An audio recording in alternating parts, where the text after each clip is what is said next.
आज हम कक्षा 11 के बच्चों को समुच्चय पढ़ाना चाह रहे हैं। समुच्चय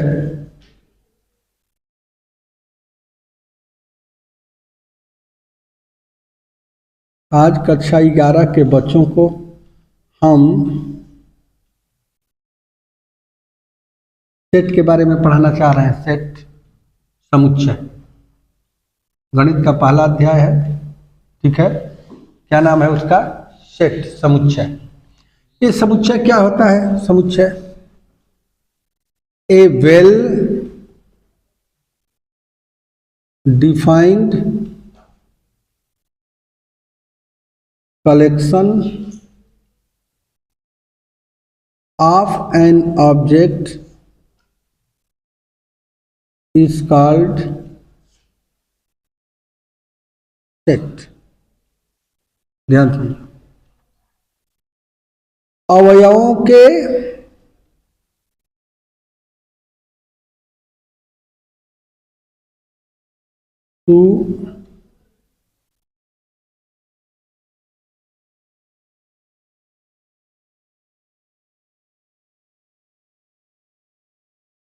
ठीक है, अवयवों के संग्रह को समुच्चय कहते हैं।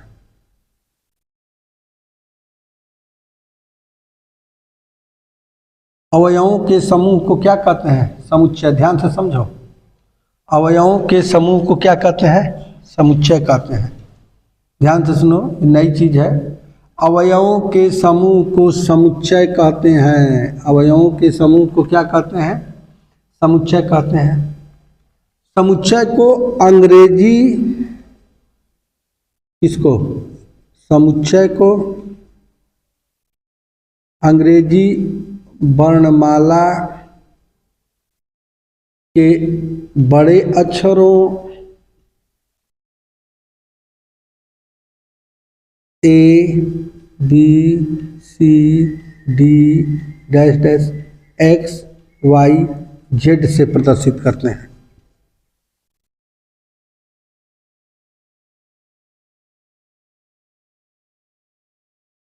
तथा अवयवों को अंग्रेजी के छोटे अक्षरों A, B, C, dash dash X, Y, Z से प्रदर्शित करते हैं।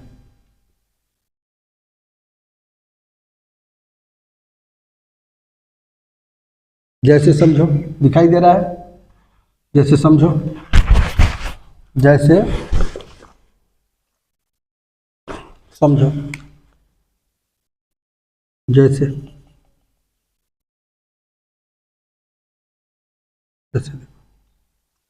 जैसे A बराबर A, B, C, D। A बराबर हमको पता चल गया क्या है? A, B, C, D। A बराबर A, B, C, D है। ध्यान समझना। तो इसे तो हम सेट कह देंगे कि सेट A बराबर A, B, C, D। तो ये क्या है? A, B, C, D ये सब क्या है? ये अवयव हैं। क्या है? ये अवयव है। यानी सेट ए को कर्ली ब्रैकेट, ये इसको कर्ली मझोला कोष्ठक को कर्ली ब्रैकेट कहते हैं। तो इस कर्ली ब्रैकेट में अवयव लिखे हुए हैं कामा लगा करके। कितने अवयव हैं सेट ए में? A, B, C और D। 1, 2, 3 और 4 अवयव हैं। इसमें सेट ए में। तो सेट ए में कितने अवयव हैं? 4 अवयव हैं। A, B, C, D किसमें है? ए में है। क्या स्मॉल ए है सेट ए में? हाँ है। क्या स्मॉल बी नाम का अवयव सेट बी में है? सेट ए में है। हाँ। क्या स्मॉल ए नाम का अवयव सेट ए में है? हाँ है। क्या स्मॉल बी नाम का अवयव सेट ए में है? हाँ है। स्मॉल सी नाम का अवयव सेट ए में है? हाँ है। स्मॉल डी नाम का अवयव क्या सेट ए में है? हाँ है। तो जब है तो इसे ऐसे लिखें। क्या दिखाई दे रहा है यहां? तो इसको लिख देंगे कि ए, इधर देखो, यदि है तो इसको लिख देंगे कि ए बिलोंग्स टू ए, यानी कि अवयव ए सेट ए का अवयव है। इसका अर्थ क्या हुआ? इसका अर्थ यह है कि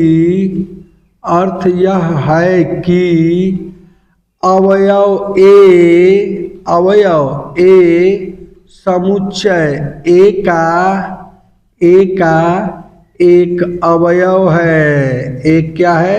अवयव है। ध्यान दो, ए बिलोंग्स टू ए का अर्थ क्या हुआ? ए बिलोंग्स टू ए का अर्थ ये हुआ कि अवयव ए समुच्चय ए का क्या है? अवयव है। बी बिलोंग्स टू ए, इसका अर्थ है कि अवयव बी समुच्चय ए का अवयव है। सी बिलोंग्स टू ए, इसका अर्थ क्या हुआ? इसका अर्थ है कि अवयव सी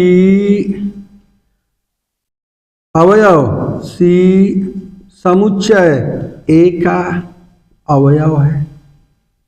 उम्मीद होगा कि आपको समझ में आ रहा होगा। चलिए आगे देखते हैं।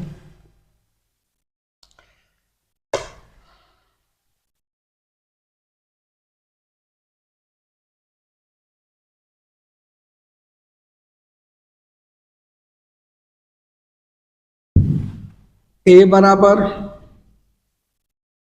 1 2 3 4, ये देखो 1 2 3 4, ये सेट ए है।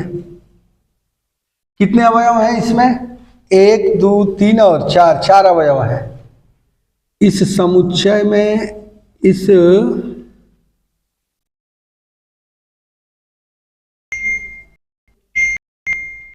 समुच्चय ए में कितना? 1 2 3 4 अवयव हैं। कितने अवयव हैं? 4 अवयव हैं। 4 अवयव हैं इस सेट ए में। समुच्चय में कितने अवयव हैं? 4। क्या अवयव एक, ध्यान सुनो, क्या अवयव एक समुच्चय ए में है? यदि है तो लिख देंगे 1 बिलोंग्स टू ए। इस चिन्ह को क्या पढ़ते हैं? बिलोंग्स टू, मतलब कि अवयव, ये अवयव है। ये क्या है? अवयव। कितने अवयव हैं? 4 ठो अवयव हैं। 1 भी अवयव है, 2 भी अवयव है, 3 भी अवयव है, 4 भी अवयव है। तो क्या 1 belongs to A? 1 belongs to A मतलब कि क्या अवयव एक सेट ए में है? यदि अवयव एक सेट ए में है तो इसे ऐसे लिखेंगे, क्या अवयव सेट ए में है? हाँ है, तो इसको ऐसे लिखेंगे कि 2 बिलोंग्स टू ए, 2 ए में है। भी ए में 3 है? हाँ है। क्या 4 है? हाँ है। क्या 5 है? नहीं है। तो नहीं है तो बिलोंग्स टू का चिन्ह लिखकर कैसे काटेंगे? तो है तो बिलोंग्स टू, यदि नहीं है तो डज नॉट बिलोंग्स टू।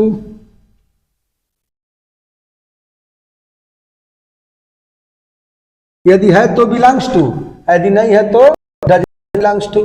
तो क्या 5 इसमें है? नहीं, तो 5 डज नॉट बिलोंग्स टू ए लिखेंगे। 4 है, 4 बिलोंग्स टू ए। 3 है तो 3 बिलोंग्स टू ए है, तो बिलोंग्स टू ए। 1 है, 1 बिलोंग्स टू ए। आ रहा है समझ में? क्या 0 है इसमें? तो है, नहीं है तो 0 डज नॉट बिलोंग्स टू ए। 10 है, नहीं है तो डज नॉट बिलोंग्स टू ए। क्या 5 है? नहीं, डज नॉट बिलोंग्स टू ए। होगा तो बिलोंग्स टू और नहीं होगा तो डज नॉट बिलोंग्स टू। यदि होगा तो बिलोंग्स टू, यदि नहीं होगा तो डज नॉट बिलोंग्स टू। तो उम्मीद आया होगा कि ये आपको समझ में आ रहा है। जैसे फिर समझ लो, मान लेते हैं कि सेट ए है, वो जरूरी है कि ए से लेकर कोई अच्छा लिख सकते हैं।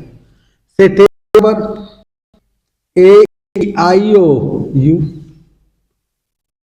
ए ई आई यू, अंग्रेजी वर्णमाला के स्वरों का समुच्चय है, अंग्रेजी वर्णमाला के स्वरों का समुच्चय।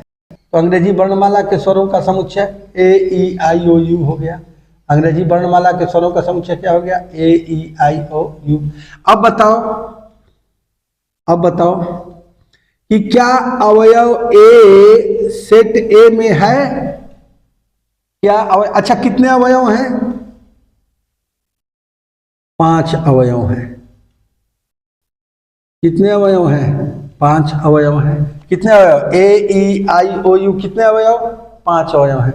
क्या अवयव ए सेट ए में है? हाँ है। तो है तो इसे इसे लिखेंगे ए बिलोंग्स टू ए। क्या अवयव ई सेट ए में है? हाँ है, तो ई बिलोंग्स टू ए लिख देंगे। क्या अवयव आई सेट ए में है? हाँ है, तो आई बिलोंग्स टू ए। क्या अवयव ओ सेट ए में है? हाँ है तो इसके लिख देंगे ऐसे। क्या यू है सेट ए में? हाँ है, यू नाम का अवयव सेट ए में है। क्या यल नाम का कोई अवयव सेट ए में है? नहीं है, तो डज नॉट बिलोंग्स टू लिख देंगे। नहीं है तो क्या करेंगे? डज नॉट बिलोंग्स टू लिख देंगे। समझ में आ रहा है? चलो, तो सेट ए बराबर कर्ली ब्रैकेट में ए ई आई ओ यू लिखा है। इसमें कितने अवयव हैं? 1 2 3 4 5 अवयव हैं। तो 5 अवयव हैं। सेट ए में कितने अवयव? 5 अवयव। पहला अवयव ए, दूसरा ई आई ओ और यू। आ रहा है समझ में? तो क्या अवयव ए सेट ए में है? यदि है तो बिलोंग्स टू, तो A belongs to A, E belongs to A, I belongs to A, O belongs to A, U belongs to A. ये 5 अवयव ए में हैं। ये 5 अवयव सेट ए में हैं, तो बिलोंग्स टू लिखे हैं। क्या यल इसमें है? नहीं है, तो इसे डज नॉट बिलोंग्स टू लिख दिए हैं। आया समझ में? चल, इसके बाद हम लोग पढ़ेंगे ऑर्डर ऑफ ए सेट।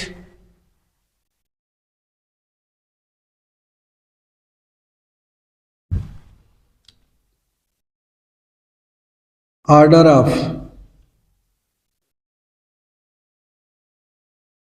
ये क्या चीज होता है? आप लोगों को समझ में आ रहा है? ऑर्डर ऑफ सेट क्या होता है? ध्यान से समझो। जैसे मान लेते हैं कि कोई सेट ए, आप कहेंगे कि बार बार ए ही क्यों मानते हैं? आप कुछ भी मानिएगा, ए बी सी कुछ भी लिखिएगा। सेट ए बराबर, ध्यान दो, 1 2 3 4 2 1 3 5 7 2 3 1 ऐसे लिखा हुआ है, ऐसे लिखा हुआ है। तो इसमें एक कई बार लिखा होगा तो उसको एक ही बार लिखेंगे। 2 कई बार लिखा होगा तो उसको एक ही बार लिखेंगे। 3 कई बार लिखा है तो उसको एक ही बार लिखेंगे। 4 कई बार लिखा है तो उसको एक ही बार लिखेंगे। 5 भी कई बार लिखा होगा तो एक ही बार लिखेंगे। यानी कोई चीज कई बार लिखा रहेगा कर्ली ब्रैकेट में, ठीक है? या ध्यान दो, पहली बात कि एक ही लिखेंगे। पहले तो समझो, ऑर्डर तो बाद में। पहले देखो एक कई बार है। ऑर्डर में ये ध्यान दो कि ए बी सी हो या बी सी ए हो या सी ए बी हो, कोई लिखा जा सकता है आगे पीछे। आया बात समझ में? ऑर्डर मतलब ए पहले बा, बी बीच में बा, सी बाद में बा, तीनों को बाद। जरूरी थोड़ा कि ए पहले रही। ए बी सी में कौन हो सकेला? B C A B, A B C. आ रहा है समझ में? तो ऑर्डर में ध्यान दिया जाता है। एक बात और ध्यान दो कि यदि एक से अधिक, एक ही अवयव कई बार लिखे हों, सेट में यदि एक अवयव कई बार लिखे हों तो उसको एक ही बार लिखेंगे। एक लिखा है तो एक ही लिखेंगे। 2 लिखा है, 2 लिखा है तो इसको एक ही बार लिखेंगे। 3 देखो, 3 एक कई बार लिखा है तो एक ही। 4 अकेले है बेचारा तो अब लिखा जाएगा। 5 है, 7 है। आ रहा है समझ में? चलो, ऐसे होता है ऑर्डर ऑफ सेट। समझ में आ रहा है कि ए बी सी है तो ये मत समझना कि ये पहले है, बी बीच में है, सी बाद में है। इसमें किसी को पहले किसी को बाद में कामा लगा करके लिखा जा सकता है। आया बात समझ में? चलो अब हम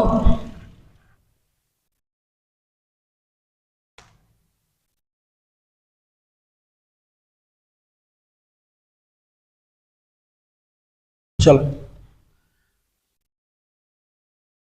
ठीक है, representation of A set, representation of A set, set को निरूपण करना है। ठीक है, रिप्रेजेंटेशन ऑफ ए सेट आ रहा है समझ में? क्या कर रहे हैं? सेट एंड देयर रिप्रेजेंटेशन पढ़ना है हमको। Set and there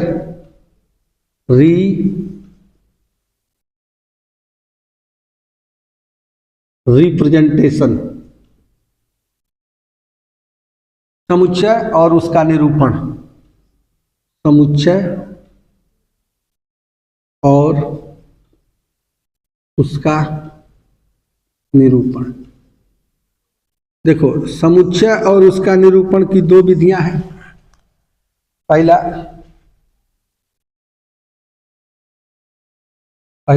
set builder form होता है। क्या होता है? Set builder form. कौन चीज होता है? सेट बिल्डर फॉर्म और रोस्टर फॉर्म। कौन फॉर्म होता है? पहला